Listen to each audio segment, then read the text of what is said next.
E aí, a reunião entre o Marco Rubio e o Mauro Vieira foi boa? Foi ruim?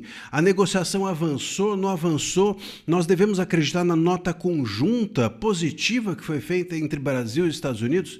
Eu vou contar tudo isso para você e vou explicar como é que a gente deve interpretar cada um desses fatos e quais deverão ser os próximos passos a respeito dessa negociação.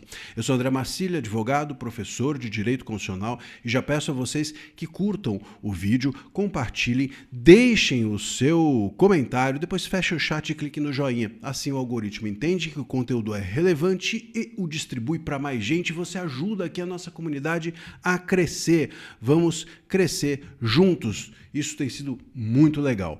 Muito bem. E aí? A conversa acabou ontem e no minuto seguinte cada um tinha uma visão, tinha uma interpretação sobre os fatos. Como é que a gente deve ler essa reunião? Qual é a versão que a gente deve se apegar? Veja, para você entender uma questão presente, você precisa olhar para o passado. Isso é regra para qualquer coisa na sua vida. Quer entender alguém hoje? Olha para a pessoa ontem. Quer entender uma questão de hoje? Olha para ontem. É assim que se faz a análise. Muito bem.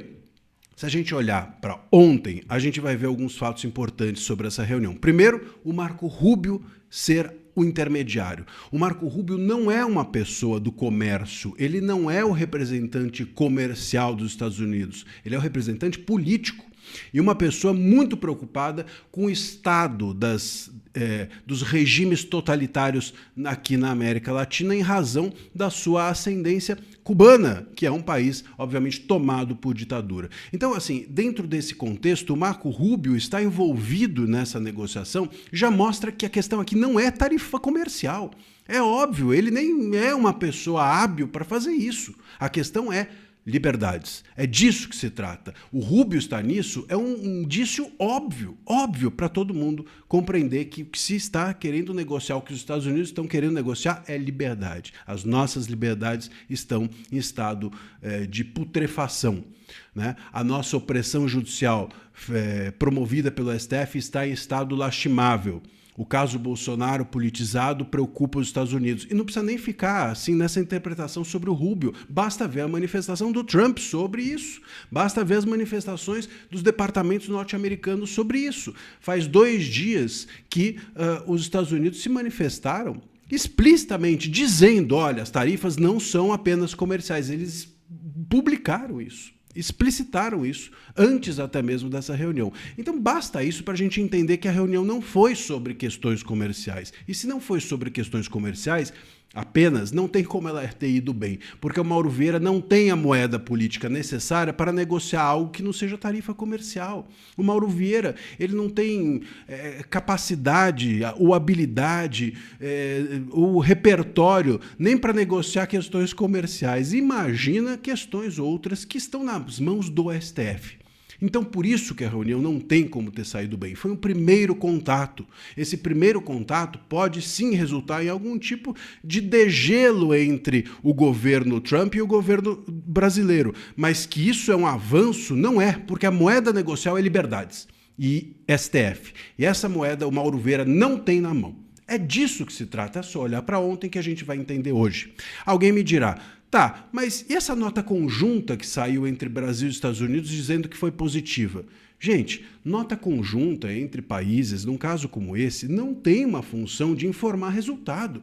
A função de uma nota como essa é de evitar especulações. É que nem uma nota conjunta entre a emissora, uma emissora de TV e um artista que é demitido.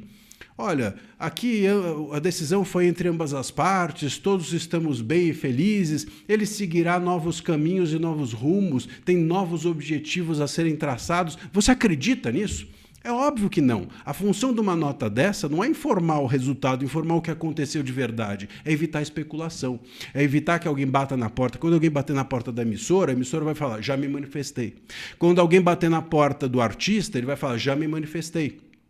É a mesma coisa aqui. Quando baterem na porta dos Estados Unidos, já nos manifestamos. Do Brasil, já nos manifestamos. Veja a nota conjunta. É disso que se trata, é para evitar que alguém especule ou que fiquem perturbando as partes envolvidas na reunião. Mas isso não significa que o resultado da reunião está ali naquela nota. É uma imensa ingenuidade acreditar nisso ou uma imensa esperteza de algumas pessoas ligadas ao governo ou de alguns eleitores e fãs do governo e assim por diante, militantes do governo que querem simplesmente propagar essa nota para frente como se ela fosse uma verdade absoluta. Eu sempre digo, nota oficial de governo, de qualquer governo, é algo que você sempre tem que desconfiar. Né? É claro, é uma tentativa de estancar, de parar com a especulação. Né? O trabalho de um jornalista ou de um analista, ele começa a partir da nota oficial. Ele não é um ponto de chegada. A nota oficial, ela não é o ponto de chegada da análise, ela é o ponto de partida de toda e qualquer análise. Senão não precisava de analista, senão não precisava de jornalista, bastava a gente pegar a nota oficial e consumir. Não seja ingênuo. A gente ainda vai ter muita coisa pela frente. Óbvio que essa reunião é um primeiro passo, cria um laço, algum tipo de laço, mas o governo brasileiro não tem a moeda negocial que os Estados Unidos exigem, que é liberdade, que é opressão judicial do STF. Isso o Lula não tem na mão para negociar, o Mauro Vieira não tem na mão para negociar e o STF, que tem, não quer negociar. Basta ver a indicação que saiu agora do Messias. Mais um soldado do governo Lula dentro do STF.